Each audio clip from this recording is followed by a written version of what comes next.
Sit back, relax. Try to maintain your composure. You are about to become connected.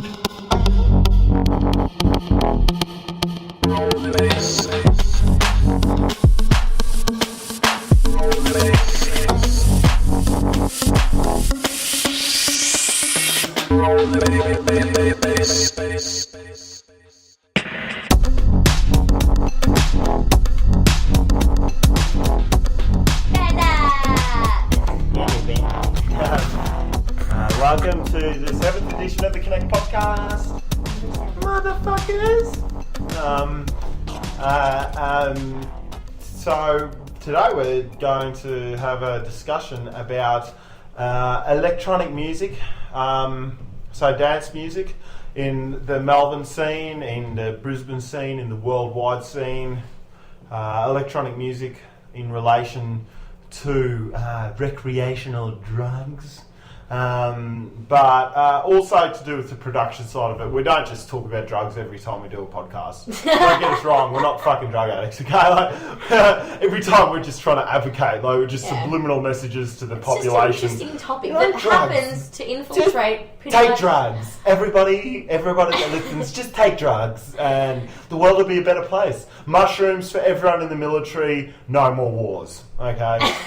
That's pretty much it. That's pretty much the way it works. It's not our fault that drugs relate to pretty much every part of your life, you know? It's not our problem. It's there, you can't escape it. You can't escape it. But anyway, and the dance music scene around the world and the way dance music's produced, so just so sort of everyone knows, I've done a little bit of music production in my time. I did it for a couple of years fairly solidly, sold to a few record labels, a handful of record labels from America to England to wherever the fuck, all over the world, and got involved in the scene in Melbourne reasonably heavily.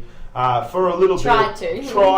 Well, yeah. Not the fault of you. Yeah. It didn't work out in the long run, which we'll get into later on. But I'm completely happy with the way it worked out. It's a good hobby. I still do it as a hobby now.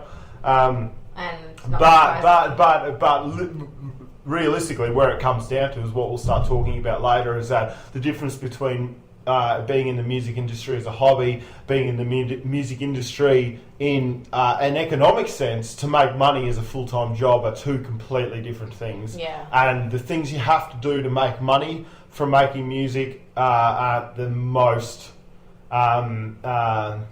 ruthless? No, they are ruthless. Yeah. Like they're you really have to cut corners and go down some dodgy roads to be able to make sure that you stay at the top of the game. But anyway, we'll talk about a lot of these different things, but definitely just predominantly electronic dance music in the general populace. Mm-hmm. So welcome to the Connect. Yes. Welcome. Go and grab a drink, settle yourself down. And, settle down. Sit down. Turn on some music. No, don't. No, actually, just wait here and listen to what we have to say. Don't turn on some music. You fuckers. So, I mean, I suppose to get the ball rolling, so to speak, it's pretty fucking windy outside. Very windy. I think the house is the unit's gonna burn down, blow down. But basically, look, to cut a long story short, I suppose I started in the music. I started trying to. Well, actually, the reason why I started in the industry because I was bored. I was just fucking bored, and I was like, well, look, I did a bit of stuff with Australian hip hop earlier on in my life. Well, so even bring it back to the word go. Start from the start. History. So start from the start. I was classically trained. My mother did a lot of hard yards in her life trying to make me learn a number of different instruments. So did up to grade 8 on the piano. Thanks, Mum. Grade 8 on the piano, grade 5, 6 on the clarinet, grade something else. Like I played the drums for about 10 years. So I was classically trained as hard as it was to train me in a number of different instruments. It was really, gave me a basis of understanding music at the harmonic level. at a mathematical level, like at a level which is a bit more in depth than probably what a lot of the the average DJ or the average musician out there would have. And then towards when I was about 18 or 19, I started really getting into Australian hip hop when it was in its early days of sort of Hilltop Hoods just released Left Foot, Right Foot, and back in those days, so really that was their second album out, and there was a few other artists like Pegs and Pegasus and Reason, and these sort of guys that just came onto the scene, and it was a bit fairly early. Obese Records just started, which is sort of the main record, well, what used to be the main record label in Melbourne. And I decided, well, I'll start writing some lyrics, so I got into a bit of singing, performed, won a bit of a Triple J competition, performed in Federation Square in front of about 3,000 people on Channel V, and performed a few of my little songs. Do you have a video of that? I do. Somewhere I have a video of it. I don't know. Richard was there and he was filming it. And I tried to contact Channel V and they fucking around. But look, at the end of the day, it wasn't my finest moment. But at the end of the day, it's really hard to get up in front of 3,000 people and sing. I'm sure. Sing when you're a rapper and you've never really Oh, you were rapping. I was rapping. I was singing my song, oh my man. God. I was rapping. I was freestyling and that on a microphone. That would be really hard. Yeah, it was tough. And my me. mates and Sammy and my mates and all that were watching it in Brisbane, and I was in Melbourne on Federation Square. And I'll tell you what, you were shitting fucking bullets. Yeah. You're just sweating bullets up there, just like fucking, waiting for the cue. You had to remember all the stuff. Okay, when the camera flashes this light, then you're on, and then you have to make sure the microphones, because I didn't do a lot of live work before that, and I just did a few things on Triple J, a few open mic things where I just was rapping into the phone, and they were like rung me up on the open mic nights, so on the hip hop nights on a Monday night on Triple J, and I used to rap down the phone and that, and then they used to have international rappers on there going, yeah man, that was fucking sick, what's your name? I actually named myself DJ MC Horsey. Everyone calls you Horse. Yeah, because all my mates back in Brisbane call me Horse. Everybody, Sean is a really funny looking person. Yeah, I'm very funny. I'm funny looking, hilarious looking, Yes, he's a fire hazard. I'm actually applying for a job now in the circus as a freak. I'm not. But he has no job.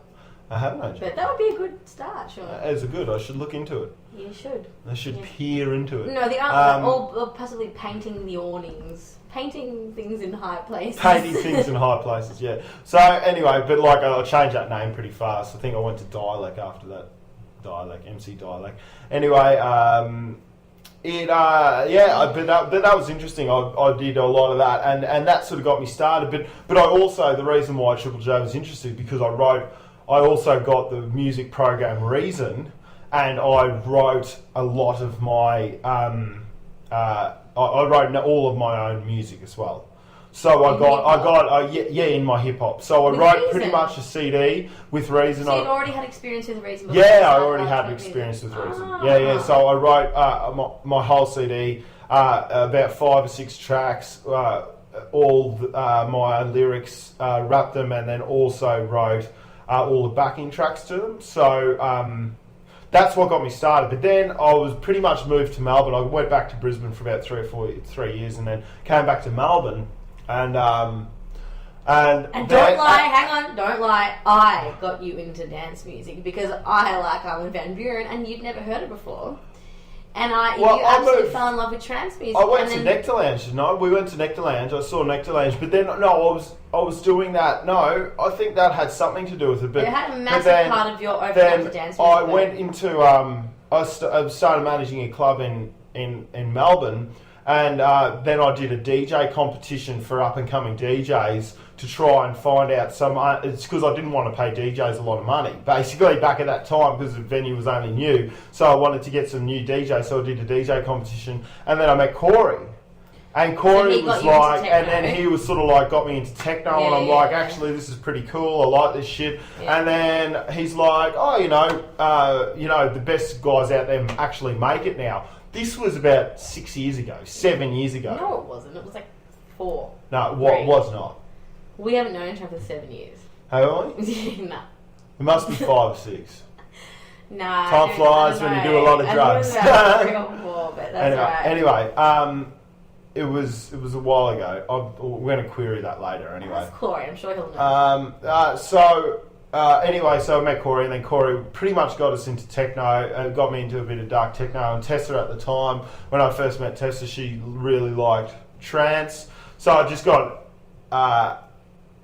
showing this diverse array of electronic music, which, I was listening to electronic music back in Brisbane, but I was listening to a lot of hip hop and punk and that. But when I went to work and managed my venue in Brisbane, so I've always been around electronic music, but also I did appreciate it because I had to hire the DJs. I had to make sure that they were playing the right music. I had to fire the DJs in my clubs in Brisbane, and I always did a fucking really good job. In Brisbane, you were paying Tiesto $75,000 to go and do it. Yeah, we had Tiesto at family for a while. So you were definitely involved in electronic music. Yeah. Well, but so I was still making the right decisions in the fact. But then when I got to Melbourne, I really started going, well, actually, I don't mind this music at all. When I started hearing some good underground shit, because the stuff I was hearing at clubs was, it was fucking alright. But it wasn't something that I was willing to put too much time into. I was listening to a lot of punk and hip hop and that. But then when I started seeing the big underground scene sort of in Melbourne and Revolver, back in the day, massive thing with me. 5 years ago, Revolver was really flying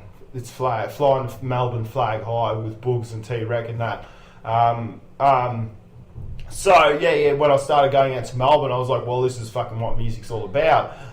So then I started making it, and I thought, well, look, it can't be that hard. And it turns out it's not. It turns out it's actually pretty easy to make. So, you definitely have talent. When you've got a little bit of fucking skill behind you, a bit of musical knowledge behind you, then it's actually fairly easy to make. But to make music, but to have good music you need talent and that insight and creativity. And you've got to have your own little corner of the scene that you want to run with, whether that's the euphoric trance scene, whether that's a classic house scene, whether that's a dark progressive scene, whether that's a hard techno scene, whatever the fuck it is, you got to have your own little thing you want to take hold of and run with. But so really that's probably enough about me. So I made a bit of music, got involved in the scene, and it was actually it was an eye opener because I ran with the philosophy that, and Corey, the guy that I was making the music with for a short amount of time, we ran with the philosophy: the more music that you give out, the bigger your name will become. When you would think hypothetically, you give all your music out free to DJs all over the country or wherever. Sure, you'll walk into a venue and it'll get played. But I didn't realise at the time, we didn't really realise at the time, that the music I was making was reasonably unique in its own way, and it was alright. But then you walk into the venue and you hear that the music's being chopped up and remade and into a different song without any credit being given to you, which now that I understand the scene for what it is, that's just the way the electronic dance music scene works. So instead of doing that would be a big no-no if you're really trying to make yourself a big name as a producer. But what you want to do is you want to keep your music to yourself, and you want to give it to record labels in a confidential manner, and hopefully that they will get taken by big labels, and then they'll get distributed all around the world in a fashion which earns you money and earns you the respect and fashion which is in line with the way that you wanted your music to be presented to other people in its rightful form. Instead of someone going, well, I like that bit and I don't like that bit, well, I'm going to cut out this and that and I'm going to take this and that. And then I'm going to sell it myself. So the beauty about that is it allows you to ensure that the music is kept as it should be and how you wanted it to be when you made it and loved it and put it out there. But then again, I don't know, cause with your whole thing, it was always a matter of, am I doing this for the money or am I doing it because I love it? Well, that's what it came down to. Yeah. And it